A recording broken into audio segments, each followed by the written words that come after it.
Welcome to Everyday Martial Artist, a weekly podcast where you'll join me, Brian Doucette, as I interview a different martial artist each episode and hear their story. Some guests you may have heard of, and some you probably haven't. Be sure to subscribe where all your favorite podcasts are available. Also visit our website at everydaymartialartist.com. If you're listening for a specific interview, I sure hope you'll stay and check out the other episodes. A very special thank you to Topher Williams for our custom theme music. And now, the newest episode of Everyday Martial Artist. Everyday Martial Artist is brought to you by KOOnline.com for all your martial arts needs. Sparring and safety gear, rank belts, uniforms, weapons, patches, and more. Wholesale supplies made by martial artists for martial artists. Visit us today at ko-online.com.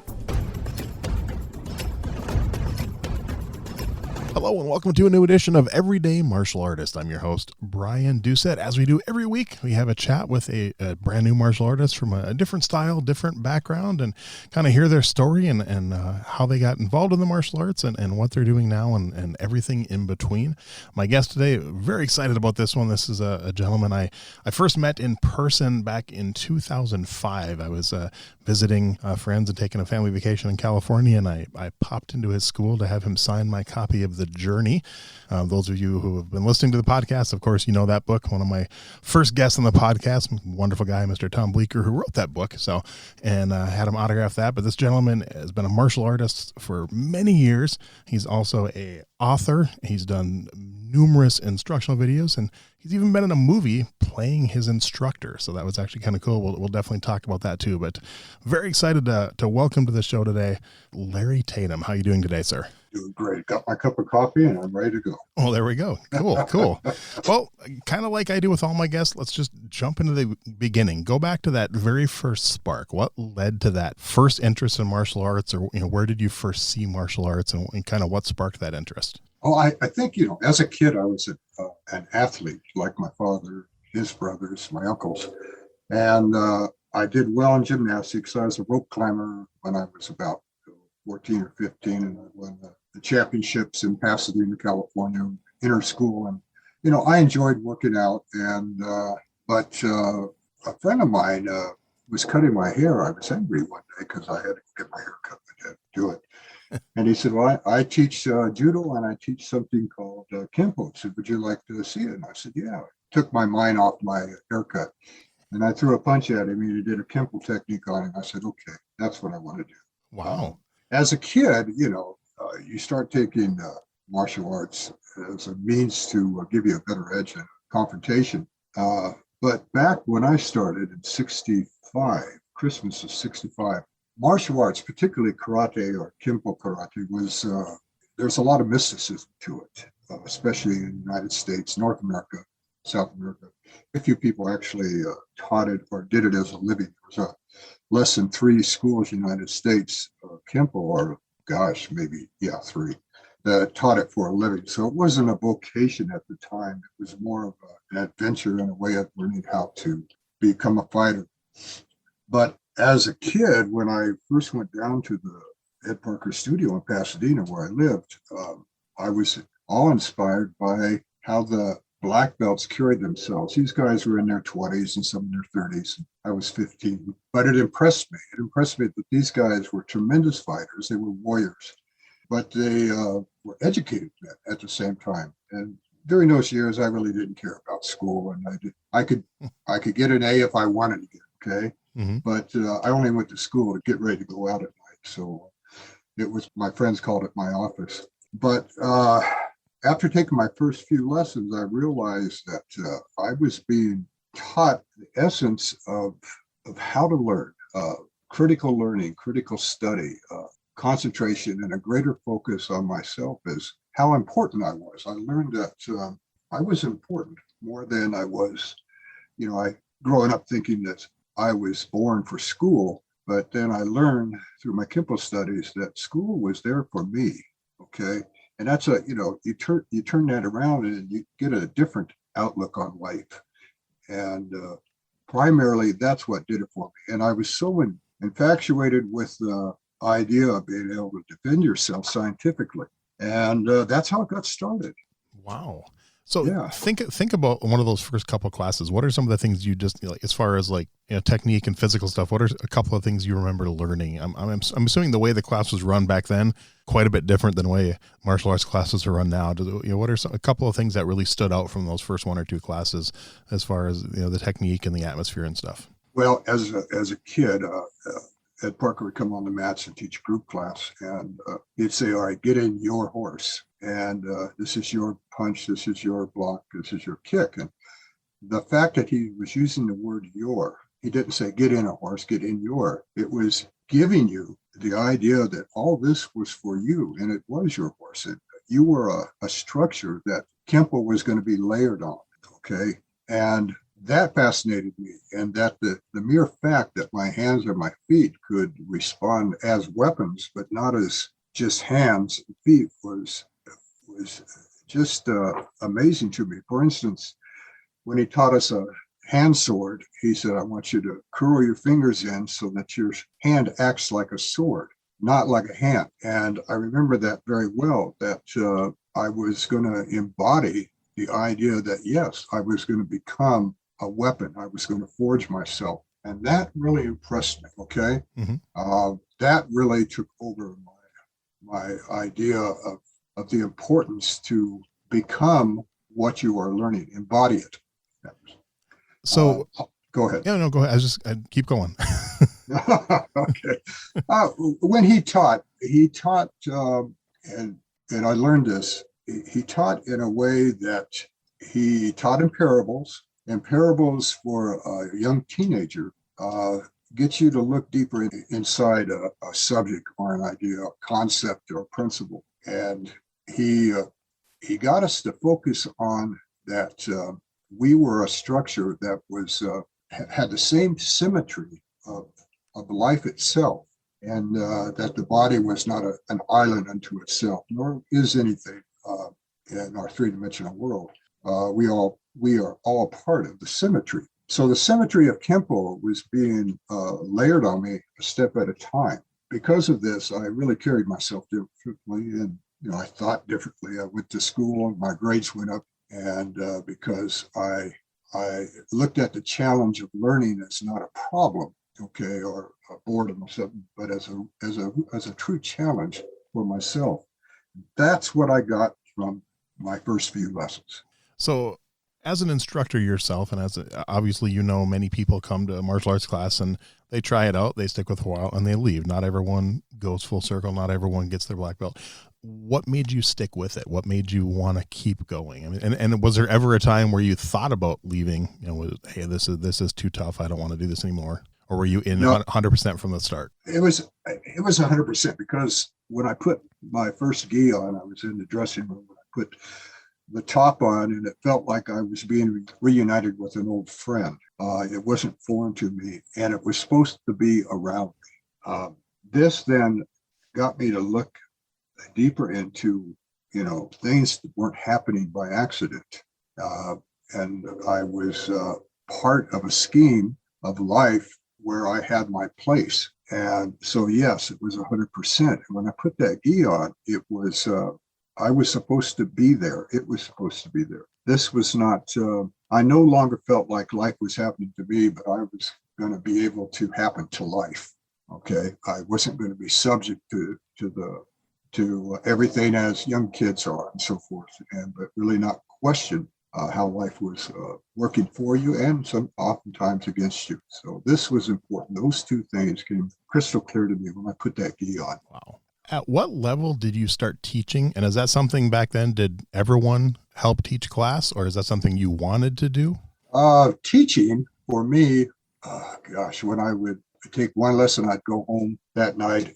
My dad would ask me how I was doing and if I was okay, because we were pretty rough those days. They were pretty tough on us. And I said, "No, I like it. I can take it." And I said, "That's all part of it." And I really relished that part.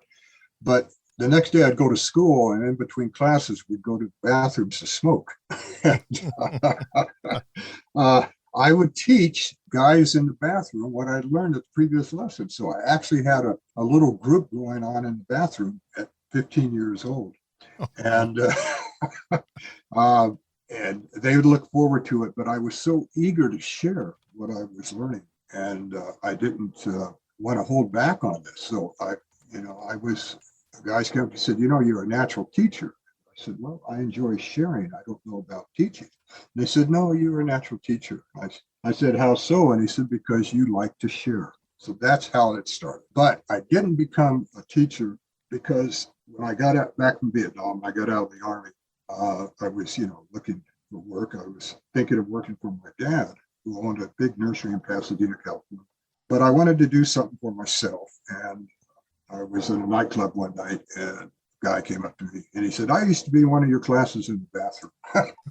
And he said, what you ought to do is go down to Ed Parker's studio again. He said, weren't you a green belt before you went to Vietnam? I said, yeah, I was. And he said, why don't you go down there? They're hiring right now. And I said, really? He said, yeah, they pay $800 an hour. And this was 1971, I think. Mm-hmm. And it's starting $800 a month. Well, $800 a month was a lot of money back then. Yeah. And so I went down there, and there was a huge line of people waiting to get in to join the course to become a teacher. And so I went to the back door because I was an old student anyway. And the moment I went through the back door, I was confronted with Ed Parker, and he said, welcome back. And he looked at me and smiled. I said, I want to work. He said, okay. He said, here's a gi. And he pointed to it. He said, you still have your belt? I said, I can't find it somewhere at home. He said, well, here's a new green belt. And I put that on. He said, there's a student right there. Start teaching. So I went over and started teaching, and I realized that this is what I was supposed to do. Now, you got to understand that was not a vocation yet in America. It was not Americana. I mean, there was Ed Parker and his schools, and some Shotokan schools, and one kung fu school in LA. And so, it wasn't really something that you could say, okay, I'm going to make a living at this, buy 2 cars, a house, and raise a family on it. And in fact, so I started, my relatives used to tease me about it. They said, what are you going to do for a living? I said, I'm going to do this. And they said, well, how are you going to make a living? I said, through this. And they said, but it's not work. Okay, they didn't know. And so one morning I was teaching on a Monday morning, and I saw all these people going to work in suits and ties. And they were my age, and they'd gotten out of college. I said, God, I'm glad I don't have to do that, because they're going to be on the freeway for an hour before they get to work, and they're going to work in a cubicle. I said, shit. I said, I don't want to work in a cubicle. I said, that's death to me. That's certain death. Mm-hmm. And I looked down, and I was in my pajamas, which was my gi, and I was barefooted. And I said, son of a gun, you're making a living barefooted in America back at this time. So we were on the cutting edge of the new martial art world, and this was exciting, and we had to prove that it could be a vocation for everybody, not just for a few masters in the United States that had opened up schools in the 50s, right, the 60s. But we envisioned there would be schools on every corner if America accepted this. And it was not easy at first, because you needed people to sing your song to let others know that, hey, this is more than just fighting. It helped kids. It brought confidence into their lives. It helped kids that had autism, kids that were autistic. It did this for it. We had a very famous lady, a doctor, psychiatrist. I can't even think of her name this morning, but anyway, she got her on one of her radio shows, and she was saying, if I was going to help a kid after I told him what was wrong with him, I'd send him to a martial arts school. Nice. And so what it was is that we were the antidote to the problems that a psychologist or a psychiatrist could define in a person. We were one of the antidotes. We were a brand new antidote. And lo and behold, people just started coming to us for that confidence, for that reassurance of life in themselves. And that's how it became Americana. That's great.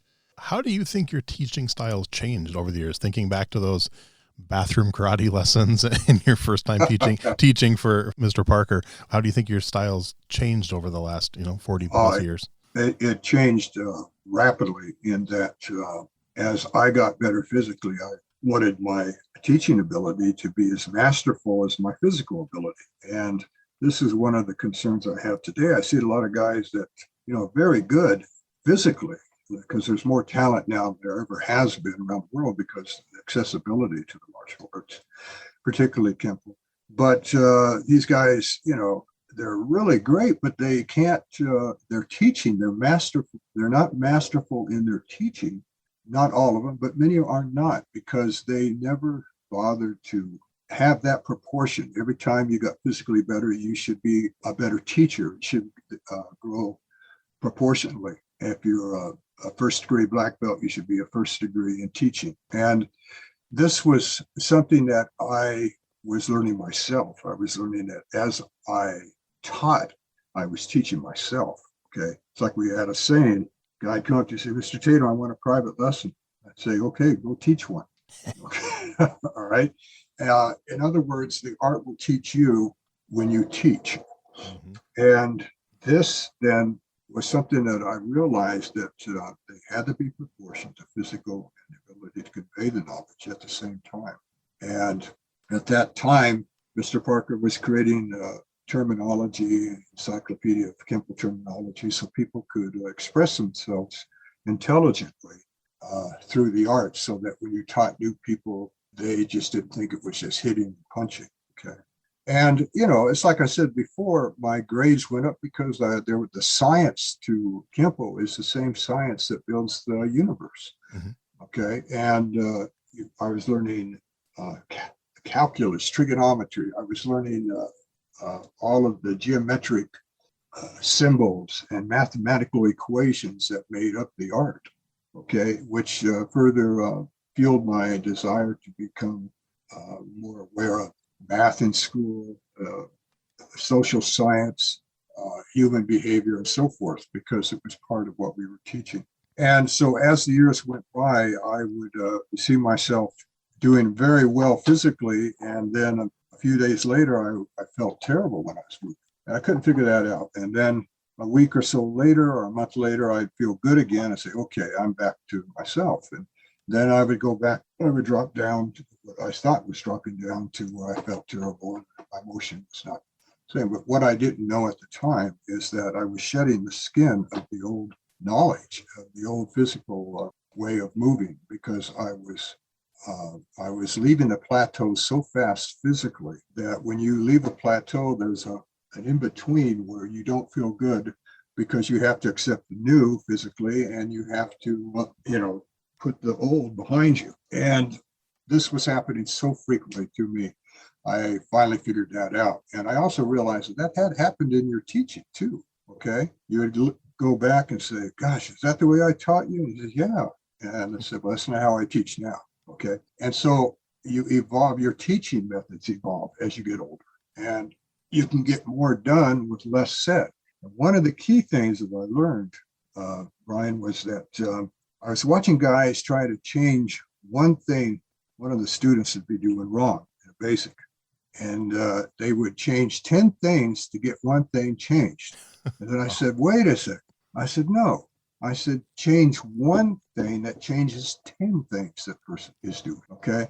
So that's has been and still is my evolution in the art. I mean, I not the same teacher I was 6 months ago. Okay. Wow. Okay. Yeah. So back then, do you know of anyone who tried to get martial arts into the public school systems? I know people tried in the 80s and stuff. Did anyone even think about trying to do that back then? I mean, you obviously mentioned yourself how much it helped you. No, it that type of thing, was it credible for typical academia? No, that wasn't thought of until in the 80s. People started saying, wait a second. They would go to colleges and you could teach on the campus, even though you weren't an accredited teacher in academia, you could start teaching on the campus. And that helped because people realized that colleges now are offering self-defense classes. Then people decided to develop into what we call today sports medicine. Mm-hmm. What's the other? Sports medicine. I can't think right now, but anything that was sports related became academic. And you could get a degree in being a sports instructor, and karate started to seep into that. It was recognized by the different colleges and learning institutions in the United States and Canada. It took that threshold didn't arrive into England until around the middle 80s, to where a person in England would think of martial art training using England and Europe was an accredited course and had any academia attachment to it. Okay. That happened to me. Nice. So thinking back, obviously not step by step, but what are some things you remember about your black belt test? Obviously that was, I'm guessing, a pretty important day for you and a big accomplishment. What are some of the things you remember that really stand out about that? One other thing, life skills. You can get a credit course there, teaching life skills. That was a big, teaching life skills. I mean, there's different learning institutions that give accredited courses on that, to health development and so forth, which we know today. But that didn't exist. That teaching life skills did not exist. That was reserved for psychologists and psychiatrists. It was almost not talked about. Okay. But that was another thing that I was thinking of, that the martial arts taught life skills. If people saw it, they recognized it as such. And that was one of the guiding influences in the academia. Okay. Mm-hmm. All right. Now, getting back to your question of what was the first? Your black belt test. What are some of the memories, some of the things that really stood out from your black belt test? Oh gosh, it was 4.5 hours. Wow. One 5-minute break, and it was constant motion, very rough. There were 21 black belts on the board, and at that time they were the highest ranking from the 50s, 60s, and early 70s. Wow. I had gone through a brown belt test, which was 4 hours. The black belt test was very rough. In my brown belt test, after the test, Mr. Parker and instructors would leave the class, and we'd sit on our knees and wait while they deliberated over what they just saw and to see if you passed the test. And I was on my knees, and a gentleman named Dave Heavily, one of Parker's highest ranks at the time, came over and whispered in my ear. He said, "We're on deliberation right now, and everybody wants to promote you from green to black belt." He said, "Do you want to do that?" And I said, looked at him, I said, "No." I said, "I don't." I said, "That would ruin my own journey." He said, "Yeah, but you move like a black belt." I said, "That's true." I said, "I knew that." But I told him, I said, I said, "I'm still in a challenge with myself." And I said, "I don't want to do it." And so they went back, and Ed Parker smiled. He was very happy that I said that. That was the brown belt test. Wow. Okay. The black belt test was easy for me because we were all in shape. Sometimes we would fight for an hour to an hour and a half straight with no breaks. We had no gear at that time. We were pretty well broken. We hurt an arm, thumb, about with one hand forward and the other one. We were all pretty well beat up. Yeah. We were pretty rough on each other, but we took it, and out of respect for each other, we took it. Right? So the test was exciting, but it was a point in my life where one of my greatest achievements was to receive that black belt, and it was a moment of taking a breath, realizing what you had done up to that point, and enjoy that moment. But don't linger there, okay? Don't hang around there too long. Enjoy it for a few weeks and so forth, but get your butt back on the mats and go on.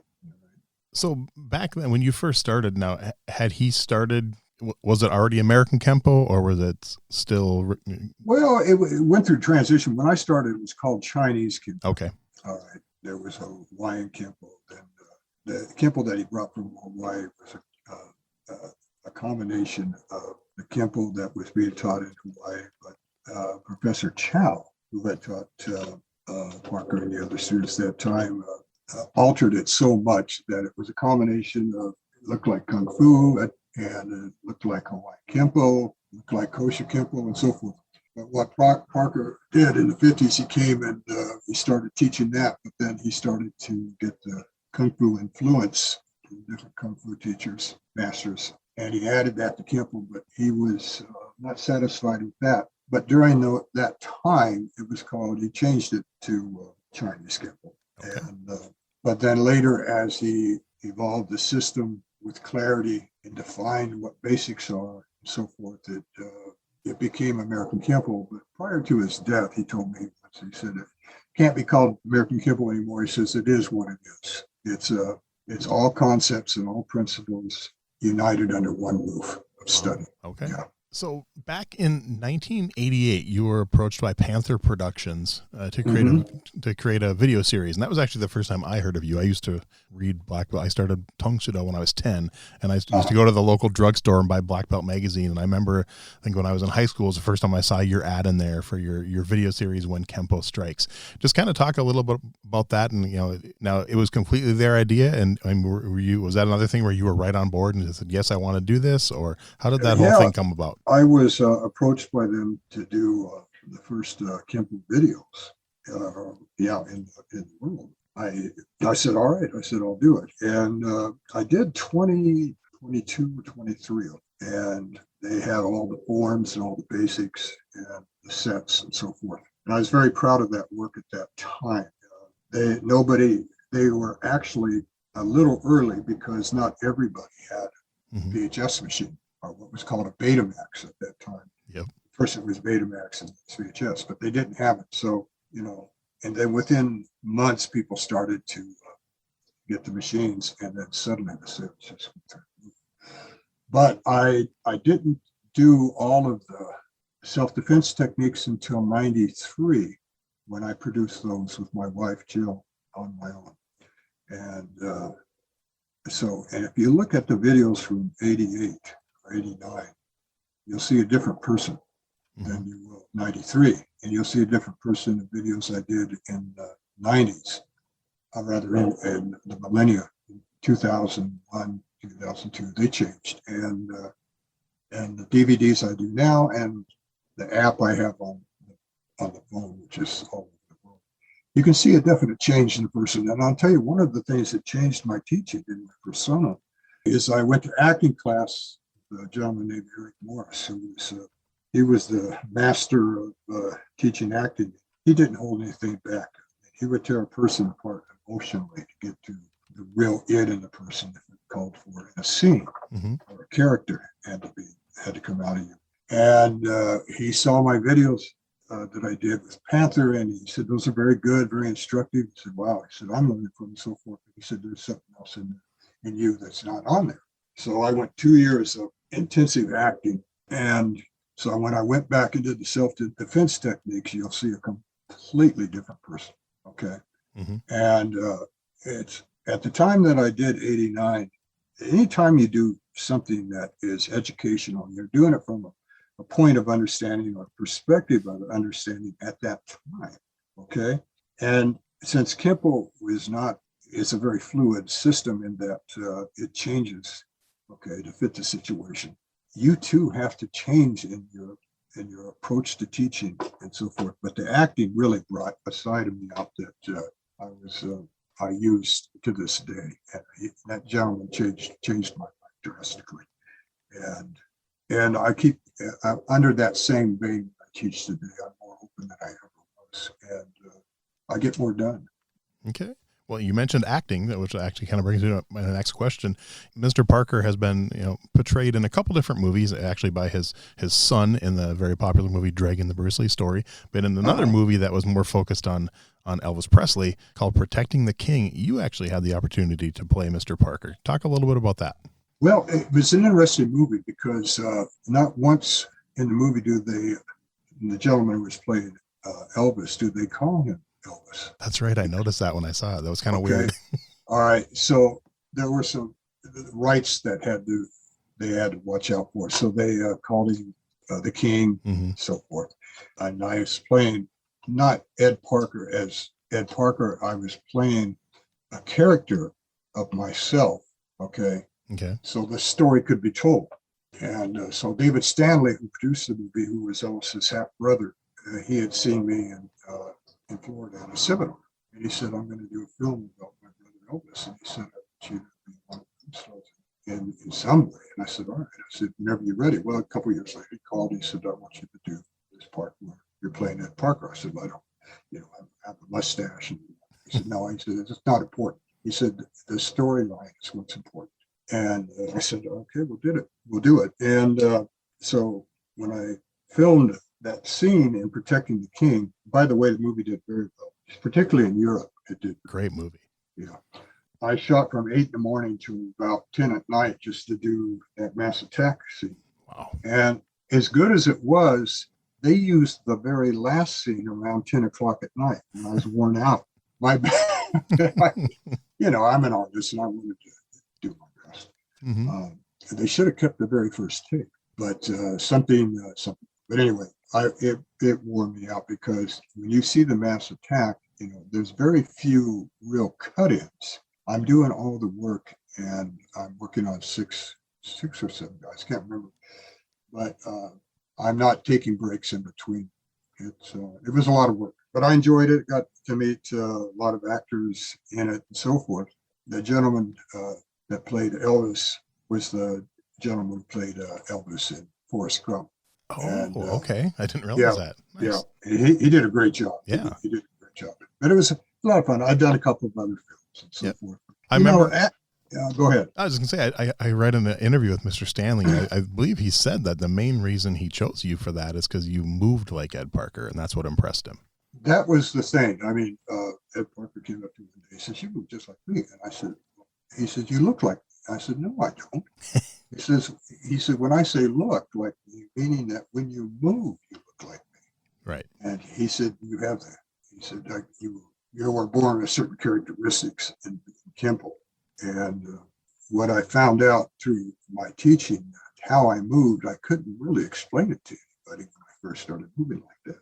There was really no terminology at that time to explain how I was moving, how I generated my speed, how I generated my power. Bruce Lee tried to explain how he moved. It was in his books, but it really didn't get into the science of it. Okay. The explanation of how you move and so forth, it had to come through a study of body mechanics, the mind, nervous system, and how the nervous system related to the brain and the interaction between that. That I found out later.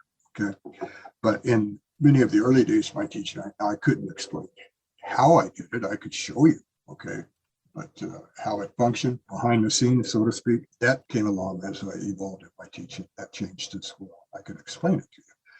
But Parker did the same thing. There were things that he wanted to explain how he did, but back in the 50s and 60s when he moved, I mean, science was not ready for the human body to move that way. They used to call movement, he has a rush of adrenaline, where he went crazy in his action.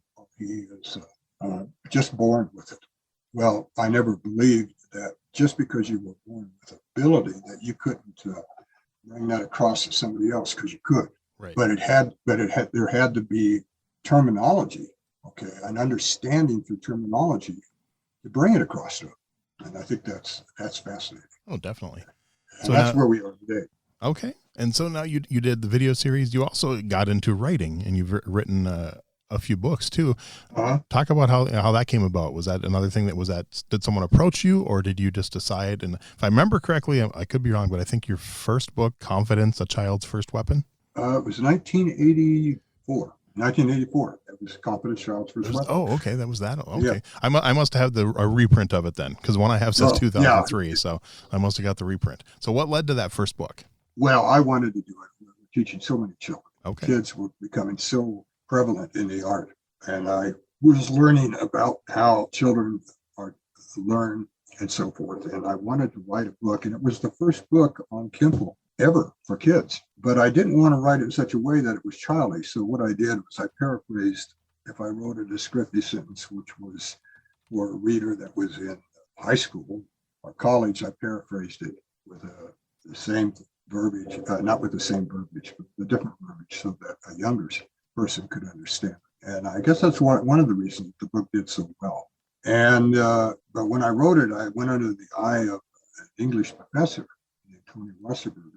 She said, "You want to write a book?" I said, "Yeah." I said, but she said, "Well, I'll be the hawk that watches you write it." So that's how it did, and it came about very well. And it taught me again, to become a better teacher for young people by writing about it.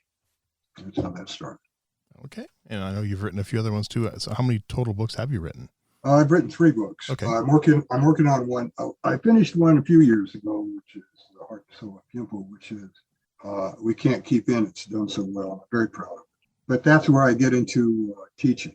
and period. I get into how people, what is human nature and how does human nature revolve around Kenpo, and how do you deal with human nature when it comes through your door. And I really get into the heart of how people think and how people learn. That book was, I enjoyed writing that book. One of the things I teach in the book is that don't assume that the student knows what you're talking about, or even if they do, they want to do what you're talking about. Okay. Definitely. There are basically 12 tribes of people. And if you keep your door open long enough on the street, 5 or 6 days a week, you're going to run into every individual from that tribe. It usually takes about 2 to 3 years before you hit all 12 individuals that make up the human race. And once you recognize that that's happening to your school and happening to you, then you can regulate your teaching and coordinate your business appropriately, to adjust to the human nature that comes through your door. This is very important because you have to learn to speak more than one language when you teach the art. People say, what do you mean more than one language? Spanish, French? No. The human language. And that's the language of understanding. And I had to learn that the different 12 tribes of people that come through the door, they don't speak the same language that you do. They speak the same words, but they have different meanings to an individual. Right. And so I had to learn that. And I realized that when I taught a group class, you have 12 tribes of the human psyche out there, but how can you get them all to do the same thing? And that's what I learned. And I realized that my verbiage had to be adjusted during the class. Okay. Mm-hmm. And my verbiage, the way I taught in class, was not the way I was going to teach in a private lesson either, because then you're on a one-to-one basis. Once I learned how to teach that way, I was on the road to being able to truly evolve to a point where I could say, okay, my mastery and my physical and my mastery and teacher were both on the same level. Okay. Okay. And so that's in the book. It teaches you how to interact with people. It's funny, you can open the door and you have all the good wishes for the community, and you open the door and say, okay, come in, world, I'm ready to teach. And then little by little, they start coming in. And you get those that are excited, you get those that are timid, and you get those that we have 3 types of individual that study in school. And that's an iron worker, a watchmaker, and a tinker. And I write about that in the book. And that an iron worker is a tough guy, a tough woman that comes in, and man, they hit hard. They're not afraid of anything. And they want to spend most of their time sparring, okay, or pounding on each other. And then you get the watchmakers, they come in and they know every single technique, how it's supposed to be done, because it was written in such a way, and they can correct anybody in school, okay? And then you have the tinkers. Those are the guys that come in and they just want to be around strength, and they want to be around the camaraderie of a studio. And they really don't, delve into it too hard, but they like to learn enough to be a part of what's going on. Well, this is part of the human psyche, and a good school will have all 3. You need the ironworkers to be the bigger, tough brothers or sisters to inspire the tinkers, okay? Mm-hmm. And the tinkers like to rub elbows with stronger people, and they feel a family unification. But then the watchmaker is a careful eye on all of you, okay? And he or she will quickly say, hey, that technique is done this way, okay? And so forth. They can get a little annoying sometimes, but they have to be there. Once you learn that about teaching, then your school will flourish. If you speak only one language, and that's your language, then you're going to have a school of 30 or 40 people that are like you, right. Okay? And you come up to me and say, Mr. Tatum, I only have 40 students. What's wrong? I said, well, what language do you speak? What do you mean one language? I said, well, you're only teaching people that you like and people that you want to have them move like you or think like you. Oh, no, I don't. Yeah, you do. I said, that's what your problem is. Well, what do? I said, number one, quit assuming everybody wants to think like you, move like you. I said, let the art tailor to the individual. Once they learn about how to regulate their teaching to the individual that they're confronted with, their school flourishes. 9 out of 10 times they come back to me 6 months later. God, I have 60 students now. Now I have 100. One guy said, now I have 300 students. And very famous Kenpo was guy, one of my students, and when he first started teaching, and he was, new on the block of teaching, he would bring instructors from all over creation to teach and give seminars. But then he was getting conflicting ideas. You bring too many teachers in from different schools of thought, you get conflicting ideas in your school, and suffers that, because then the students question you and question everything else. And so I told him, I said, cut that out. He said, well, I do. I said, you're a natural teacher. You love people. Invest in yourself. You are your best investment. Just invest in yourself and evolve your teaching. And man, he took that to heart. And he said, Larry, you got mad at me and you told me that. I said, no, I was mad for you, not at you. I said, I saw what you're doing and I knew it was not going to take you where you wanted to go with your school. And I said, quit going around the creation. I said, build the school first. And I said, if you want to add schools later on, I said, add schools, but they will be in line to how you want things done. And now he has over 300 students. I mean, he's done incredible that way. He speaks many languages. That's really great. So let's talk, you mentioned a little bit earlier, but talk about the app.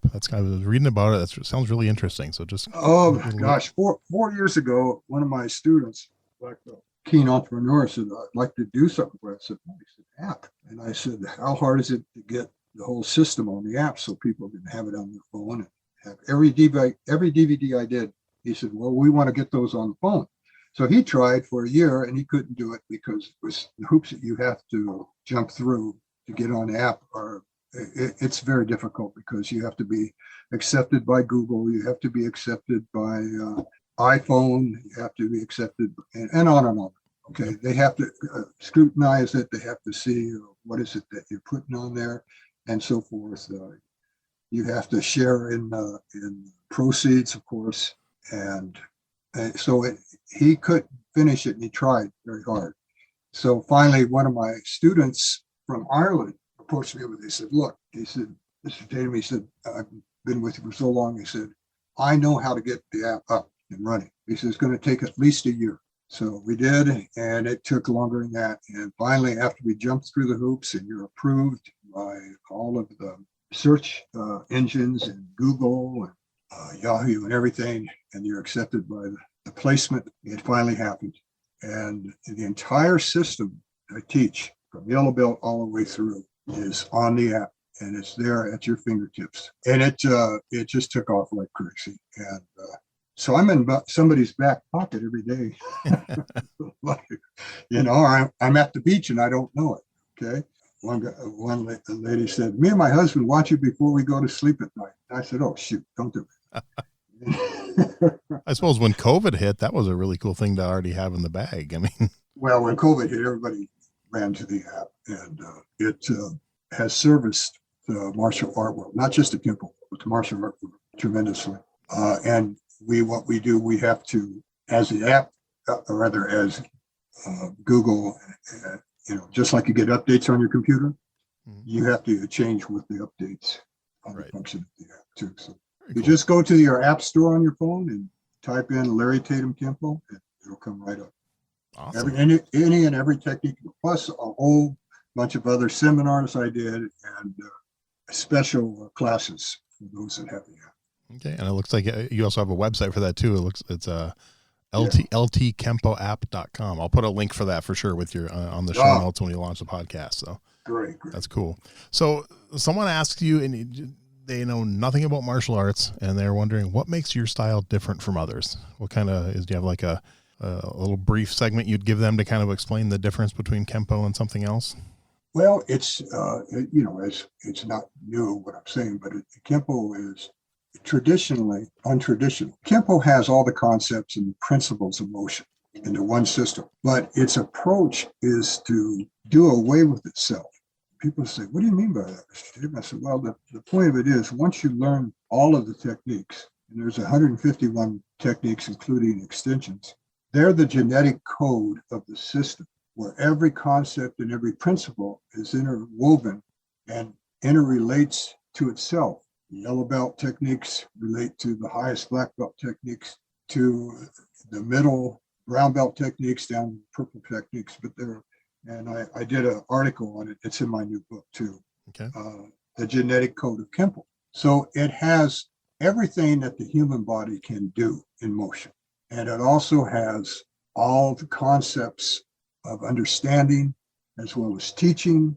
Every technique has a theme to it so that it has a little scenario that could arise in a street situation or in any life situation. So it's the system that teaches, okay, life within the fighting arts. And it teaches your relationship to take what is available in Kenpo and tailor it to you as an individual. All right. Now, you may not like every technique, but it's important that you know that it exists so that you can draw a contrast to it to create your own system within yourself. Okay. And that's how it works. So someone approaches you and they're just either for themselves or maybe for the child. They're just wondering, I'm thinking of getting involved in martial arts. I'm thinking of putting my kid in martial arts. What are some tips you give them? What to look for in a school, what to look for in an instructor, and maybe some things to avoid? Go in and sit in and watch a class. And if there's private lessons, watch private lessons and let your heart be your barometer to what you feel would be good for your child. Okay. If you feel that what they are teaching is something that your child could learn and the teacher is teaching an honest lesson and they're wholesome in their approach to teaching and they're not overbearing to the point, they're disciplined and they want your child to be disciplined. That's important, but not to the point to where it's militaristic.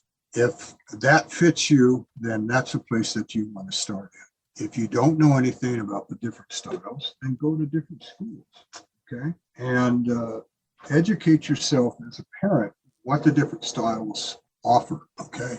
And then sit in a class, like I said, let your heart be your judge on if you're going to continue to stay there. Also, the people in your community where their kids go, you want to talk to their parents. You want to talk to the kids if you can and ask them what they're learning there. Does it fit the family experience? And that's very important. You don't want to send your kid off to something that is going to teach a religious or a spiritual program past the real benefits of martial art training. You got to be careful there too, because you don't want indoctrination to take hold of your child. Okay. So those are the things that you look out for.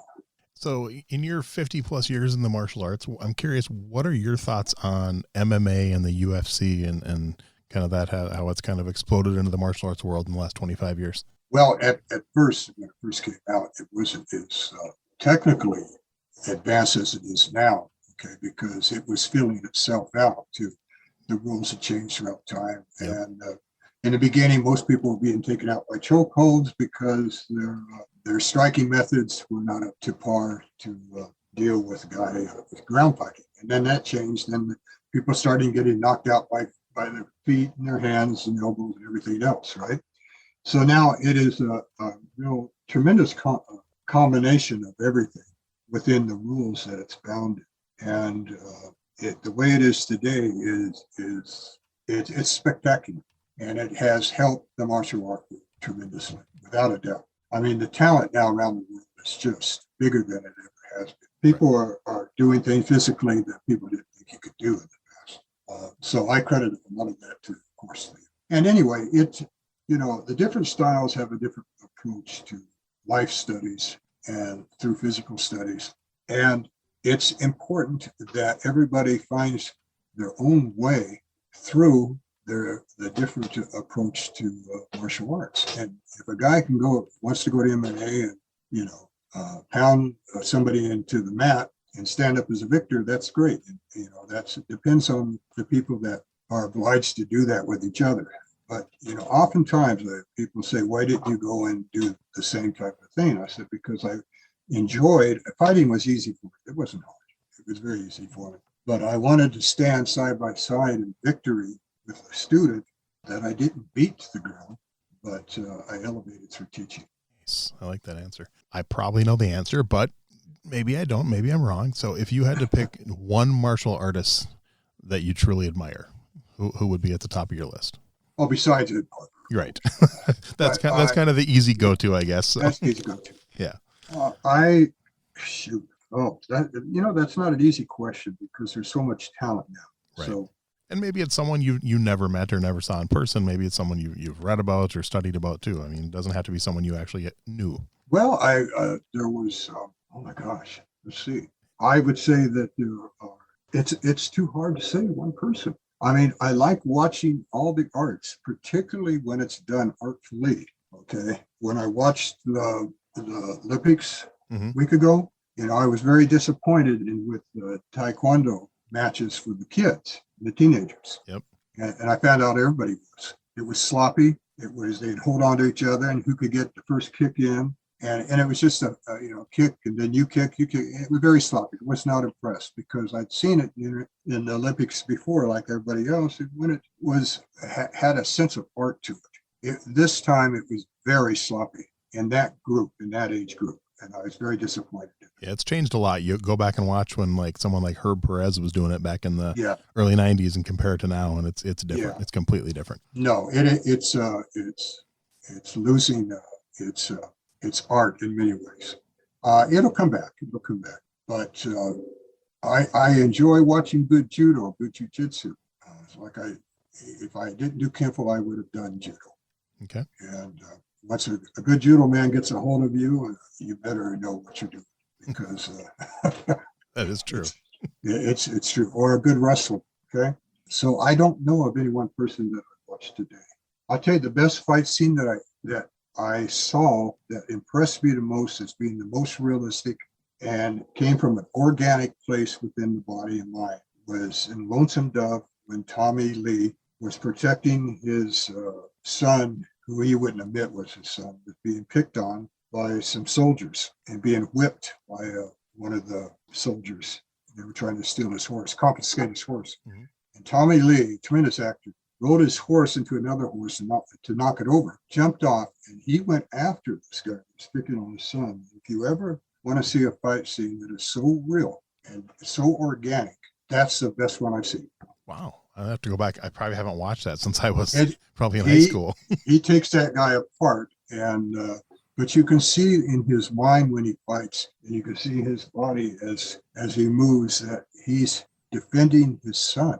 And he went beyond acting. He went into the organic level. And that's a level when I demonstrate, when I move or when I teach, I go organically. I quickly leave the surface version of my conscious level. I go into my subconscious. Okay. And that's where he goes in that fight scene. Nice. I will definitely be checking that out again. It's been too long. So, yeah. So in all your years, is there a philosophy that you've learned in martial arts, either one that you heard from Mr. Parker, one that you've come up with yourself, just one or two philosophies that go to the top of your list? I'll tell you what I have found out most recently over the last 2 years, being up here in Prescott, Arizona.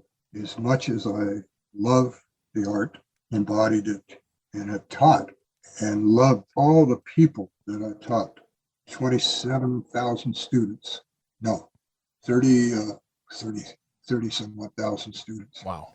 And 168,000 teaching hours, is that at this point now, I realized don't get buried by the very thing that you love. Okay. Mm-hmm. Before where I am now, I was underneath the art. Even in my teaching, I was still underneath it. Okay. That it was a roof over my head. Okay. Where I am at now, I'm not underneath it, I'm over it. And that's that word has different meanings. I'm over it. Right. Okay. I'm above what I'm teaching. Okay. I'm over the part of that all these things have to be done. Okay. And what it is, it's a type of growing up. And I'll say to those that are listening, do not go so deep into the rabbit hole of study that you end up burying yourself. Okay. Find that point to where you are no longer bound by the art itself, but you are above it, and you come back to the person you were when you first came here in this world. You come back to that spirit, because your spirit will alter and be changed by too much study in any art. And it was like that girl in the Olympics that she said, and the gymnastics, mm-hmm. She said, I can't go any further. She said, I've lost something. I've lost my way in it. And she bowed out gracefully. And she had nothing to prove. Right. Okay. And it's the same with what I do now. Right? Is that I'm just telling the listeners, don't stay under the art. Don't tell yourself that you are bound to it to the point to where you lose yourself. Okay. Remember, this is a tool. It's a God-given tool if you're a teacher. but a tool is not to be worshipped. Okay, the art is not to be worshipped. You are to end up above the art at some point in your career. And when you do, not only will you be the best teacher you can be, but you'll be better for the people that you meet. That's great. I like that a lot. That's a great answer. All right. So just a few fun ones to wrap things up here. You can't pick one that you wrote, but what is a favorite martial arts book? I always thought, what was that Aikido book? They had all the drawings in it, The Dynamic Sphere. Oh, okay. Yeah, tremendous in terms of what somebody was going to teach something. That was probably the best book in its format. Okay. Okay. And then if you want to get to books on Kenpo that Mr. Parker wrote, Infinite Insights, it's a type of books. Great series. Series that you don't read just once and say, okay, I know you have to go back in. But those, I enjoy those a lot. Okay. Another one. Now, this one you may not have an answer for. Not everyone does. I just started adding this question in because a lot of people brought it up. But do you have a favorite martial arts video game? Maybe you don't play video games. Who knows? But if you do, and if you have one. No, I don't. Okay. Easy question then. I never got involved in video games. There we go. I do not put my phone in my hands when I go out to eat. Okay. Or if I go out, I do not sit there with my head bent down looking at that damn phone. That's great. Okay. I enjoy life. I enjoy people. I want to talk with them. Even when I'm home, it's very hard to get me to answer the phone. Okay. I went to the restaurant yesterday and everybody in the restaurant, about 90% were sitting there. Their children and their families were at this big dinner on Sunday dinner, and the kids and the father, the mother all had their hand on the phone and one hand on their fork. And I thought, well, why bother coming out? Why do that? No, I just don't do that stuff. Okay. And two final questions. Favorite martial arts TV show? Oh, gosh. Well, as a kid, I loved The Green Hornet and Nice. Wild Wild West. And let's see. Red Sun was one of my favorite movies. Okay. Charles Bronson, because it was real. It wasn't digital. I liked Tom Cruise in The Last Samurai. Oh, that's a great movie. Yes. He did a great job in that. I mean, the guy is remarkable how he embodied how the samurai would move. I mean, he's an actor, but he's also a tremendous athlete. And I enjoyed that movie. I still do. Yeah. Okay. So have you watched any of the recent martial arts TV shows? Have you gotten into any of those all, like, Cobra Kai or any of those? I tried to a little bit, but Okay. just Not for everyone. look, my life is and still is an action adventure movie. Are you kidding? That's I right. don't need action adventure movies. Okay. Okay. Everybody lands in a superhero landing. One knee on the ground, one fist on the ground. Yep. I'm so tired of seeing that. I could scream. I like good stories. I like good acting. Okay. Okay. So as a Kenpoist, I do have to ask you this then. What were your thoughts on A Perfect Weapon? I thought it was well done for its time. Mm-hmm. It did a lot of good for the Kenpo world. It was at precisely the right moment, I think, for Jeff to do that. Okay, and, Jeff came to me as a white belt, but he was a second degree Goju. Yep. And he came to me as a white belt. I trained him for about 9 years, almost daily, and he just ate Kenpo up and loved it. Yeah, that's actually the movie that first introduced me to Kenpo. I knew nothing about it. I mean, I had read a little bit about it in Black Belt magazine, but I knew nothing about it. And seeing that's when I actually made the decision that at some point I was going to move to California and learn the art. And well, you see, Kenpo through Mr. Parker is, although the system of it, idea of it is very old. The art in the United States is only 65 years old. Right. And so, we've had different people within the art, like Tom Baker did a lot of writing in there. He introduced The Journey and so forth, which was another help. Jeff helped when he did that film. Other guys in that put in their efforts to help promulgate this art is still ongoing. So, it's compared to the other arts, it's still young. right. Okay, around the world. But now it's because of the app and all my DVDs and so forth. I do what films I've done.